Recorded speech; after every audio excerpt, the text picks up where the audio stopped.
find the domains of the following real valued function. చూడమ్మా first question ఏమో f of x is equal to square root of x square minus 3x plus 2. ఇది first question. Second question f of x is equal to log of x square minus 4x plus 3. Third question ఏమో square root of 2 plus x plus 2 minus x by x. అలా ఒక వరుసగా మనకి ఒక 7 questions ఇచ్చాడమ్మా. ఓకేనమ్మా. Domain domain domain domain ఏంటి domain? Already మీకు నేను ఒకసారి చెప్పున్నానమ్మా. డొమైన్ అంటే ఏంటంటే ఫంక్షన్లో ఏది పెడితే ఆన్సర్ వస్తుందో దాని డొమైన్ అంటాం. అంటే ఫర్ ఎగ్జాంపుల్ నేను మీకు చెప్పానమ్మా, tan x అనే ఫంక్షన్ ఉందమ్మా. tan x అనే ఒక ఫంక్షన్ ఉంది. tan x అనే ఫంక్షన్లో ఎక్స్లో 90 పెట్టినాం అనుకో, tan 90 ఎంత అన్డిఫైన్డ్, అంటే అది డొమైన్లో ఉండకూడదమ్మా. 90 అనేది డొమైన్లో ఉండకూడదు, ఇంకేదన్నా ఉండొచ్చు. అది డొమైన్ అంటే ఏంటంటే ఏ వాల్యూస్ పెడితే ఫంక్షన్ ఎగ్జిస్ట్ అవుతుందో, ఏ వాల్యూస్ పెడితే ఫంక్షన్కి ఆన్సర్ వస్తుందో దాని డొమైన్ అంటాం. ఓకేనా. సో మీకు ఆల్రెడీ నేను డొమైన్ గురించి మీకు ఎక్స్ప్లెయిన్ చేశాను. మీకు ఒకసారి ఎగ్జాంపుల్ చూపిస్తాను చూడండి డొమైన్ అంటే ఏంటి, ఎన్ని ఉన్నాయని.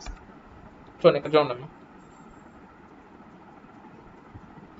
సో రూట్ ఎక్స్ అంటే మనకి 0 కన్నా ఎక్కువ ఉండాలి వాల్యూ. 0 అన్న ఉండొచ్చు, లేకపోతే ఎక్కువ ఉండొచ్చు, అది రూట్ ఎక్స్.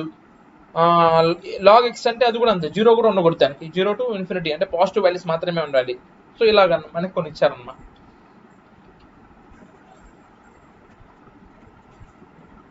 రైట్, ఇప్పుడు చూడమ్మా నేను రాస్తాను. ఫస్ట్ క్వశ్చన్ చూడమ్మా. f of x is equal to square root of x square minus 3x plus 2. f of x is equal to square root of x square minus 3x plus 2. అవునా కదమ్మా? Okay, దీనికి domain అంటే ఏంటి? ఇదంతా ఎలా ఉంది నాకు? ఇదంతా ఎలా ఉంది? రూట్లో ఉంది కదా, రూట్లో ఉంది కదా. రూట్లో ఏ ఫంక్షన్ ఉన్నా అది ఎలా ఉండాలి మనకి? గ్రేటర్ దాన్ 0 ఉండాలమ్మా. ఎందుకు? రూట్లో -1 ఉంటే దాని రూట్ ఉంటుందమ్మా, డిఫైనే కాదు. అంటే 0 ఉండొచ్చు లేదా పాజిటివ్ నెంబర్ ఉండొచ్చు, కానీ రూట్లో మనకి నెగిటివ్ నెంబర్ ఎక్కువ ఎప్పుడు ఉండకూడదమ్మా, ఎప్పుడు ఉండకూడదు. అంతే, దాని డొమైన్లో 0 నుంచి ఇన్ఫినిటీ వరకు ఏదైనా ఉండొచ్చమ్మా, ఎక్సెప్ట్ నెగిటివ్ నెంబర్ ఉండకూడదు. 0 నుంచి పాజిటివ్ నెంబర్స్ అన్ని ఇన్ఫినిటీ వరకు ఉండొచ్చమ్మా. అది డొమైన్ అంటే. డొమైన్ అంటే ఏంటంటే ఇది రూట్ ఫంక్షన్ కాబట్టి ఈ వాల్యూ ఏదైతే ఉందో అది ఎలా ఉండాలి మనకి? Greater than or equal to 0 ఉండాలి. x square minus 3x plus 2 should be greater than or equal to 0. So దీన్ని మనం ఎట్లా రాసుకోవచ్చు? ఫ్యాక్టరైజేషన్ చేసి x minus 1 into x minus 2. Already 10th క్లాస్లో చెప్పించాను ఫ్యాక్టరైజేషన్ ఎలా చేసుకోవాలో. x square minus 3x plus 2 factorise చేసుకుంటే మనకి ఈ విధంగా వస్తుంది, x minus 1, x minus 2 greater than or equal to 0. Okay, అంటే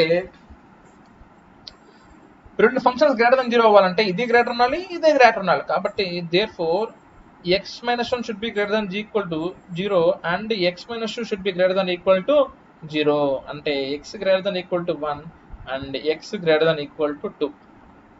ఓకేనా. సో 1 కన్నా ఎక్కువ ఉండాలి, 2 కన్నా ఎక్కువ ఉండాలి. కాబట్టి ఇవి రెండింటికి కామన్ ఏం తీసుకోవాలి? 2 తీసుకోవాలి. ఎందుకు?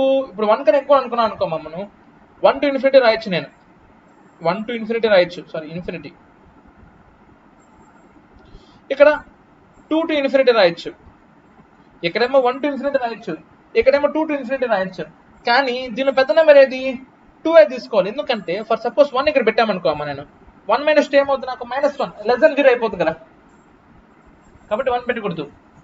2 to infinity ఆన్సర్. కావాలంటే చెక్ చేసుకున్నాం ఒకసారి. చూడండి ఇక్కడ చూడండి, x greater than equal to 2. ఇక్కడ 2 నుంచి తీసుకోవాలి, x square is పాజిటివ్ కాబట్టి. ఓకేనా. ఇంకోటి x less than 1, దాన్ని నెగిటివ్ సింబల్ తీసుకోవచ్చు, బట్ అటు మీరు తీసుకోండి, నేను చెప్పినట్టు చేంజ్ చేయాలి. ఓన్లీ పాజిటివ్ నెంబర్ తీసుకోండి. మనకు చాలా బేసిక్ అమ్మా ఇది. డొమైన్ అంటే ఏంటంటే ఫంక్షన్లో ఏ వాల్యూస్ పెడితే మనకి ఫంక్షన్ ఎగ్జిస్ట్ అవుతుందో అది డొమైన్ అమ్మా. నెక్స్ట్ ఇక్కడ చూడండి అమ్మా, సెకండ్ క్వశ్చన్ చేస్తాను. సెకండ్ క్వశ్చన్ చూడండి. f of x is equal to log of x square minus 4x plus 3. x square minus 4x plus 3. మా లాగ్లో ఆన్సర్ ఎప్పుడు వస్తాను మనకి? log 10 వస్తుంది, log 2 వస్తుంది, log 1 ఎంత? 0. అది కూడా వస్తాను. బట్ log 0 ఎంత? అన్డిఫైన్. log 0 ఎంత? అన్డిఫైన్డ్. లాగ్ అనేది జీరోకి రాదు, నెగిటివ్ నెంబర్స్కి అసలే రాదు. అంటే ఓన్లీ ఏం పెట్టాలి మనము, పాజిటివ్ నెంబర్స్ మాత్రమే పెట్టాలి. ఓకేనా, అది కూడా జీరో కన్నా ఎక్కువ ఉండాలి, జీరో కూడా ఉండకూడదు, జీరో కన్నా ఎక్కువ మాత్రమే ఉండాలి. కాబట్టి therefore domain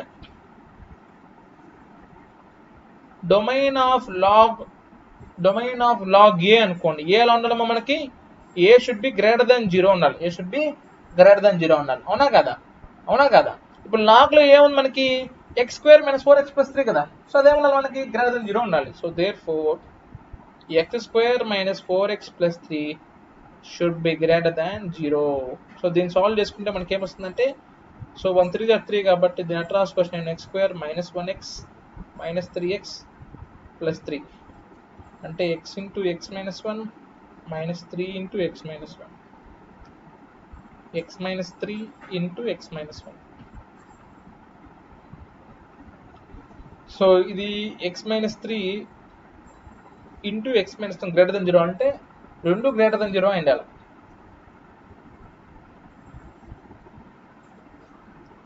so x greater than 3 వస్తుంది, ఇక్కడ ఎక్స్ గ్రేటర్ దెన్ 1 వస్తుంది. మీరు ఇదే తీసుకోవాలి, ఎక్స్ గ్రేటర్ దెన్ 3 అంటే 3 నుంచి ఇన్ఫినిటీ వరకు ఉండొచ్చు వాల్యూ, 3 నుంచి మనకి ఇన్ఫినిటీ వరకు ఉండొచ్చు.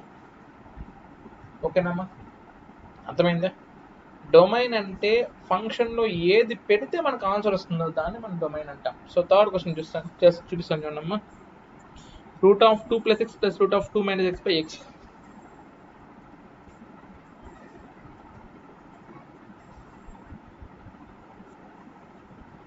ఇది చూడమ్మా, దీని డొమైన్ ఇదేముందమ్మా, రూట్ లో ఉంది కదా, అంటే ఖచ్చితంగా దీని వాల్యూ ఎలా ఉండాలి మనకి, greater than equal to zero ఉండాలి. ఎందుకు, రూట్ లో నెగిటివ్ వాల్యూ ఉండదు కాబట్టి ఈ వాల్యూ ఎంత ఎలా ఉండాలి మనకి, greater than equal to zero ఉండాలి. కాబట్టి చూడండి, therefore 2 plus x should be greater than equal to zero. తర్వాత 2 minus x should be greater than equal to zero.